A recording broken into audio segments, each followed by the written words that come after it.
வணக்கம் நண்பர்களே, கிருபை ப்ராப்பர்ட்டிஸ் சென்னை. நம்ம இப்போ எங்கே இருக்கோம்னு பார்த்தீங்கன்னா, மன்னிவா கூட் ரோடு பக்கத்தில் டிவிஹெச்னு ஒரு பெரிய லேஅவுட் இருக்குது. அங்கே தான் நம்ம இப்போ இருக்கிறோம். அங்கே வந்து ஒரு 950 ஸ்கொயர் ஃபீட்டில் ஒரு இடம் வந்திருக்கு.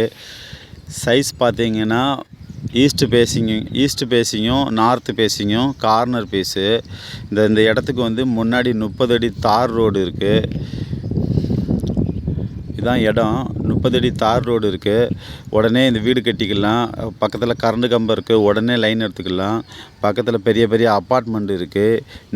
இந்த இடத்துக்கு உள்ளாடியே ஸ்கூல் இருக்குது. சீனி நிகேதன் ஸ்கூல் ஒரு 300 மீட்டர் தான். இந்த Kanchipuram Vandalur to Kanchipuram Walajabad road highway road இங்கேருந்து 200 மீட்ரு தான். இங்கேருந்து வண்டலூர் ரயில்வே ஸ்டேஷன் இங்கேருந்து 2 kilometre, Kelambakkam bus stand 3 kilometre, Natesar school 1 kilometre. இந்த இடம் வந்து ஃப்யூச்சரில் பயங்கர டெவலப்பு. சிஎம்டி அப்ரூவ்டு, லோனுக்கு எலிஜிபிள் இருக்குது. இந்த இடம் உங்களுக்கு ப்ரைஸ் என்ன சொல்கிறாங்கன்னா 4500 சொல்கிறாங்க. 4500 சொல்கிறாங்க. நெகோசியபிள் பண்ணிக்கலாம்னு சொன்னாங்க. இந்த இடம் உங்களுக்கு பிடிச்சிருக்குன்னா மேலே உள்ள நம்பர் பார்த்து கான்டாக்ட் பண்ணுங்கள். சப்ஸ்கிரைப் பண்ணுங்கள், ஷேர் பண்ணுங்கள். Thank you so much.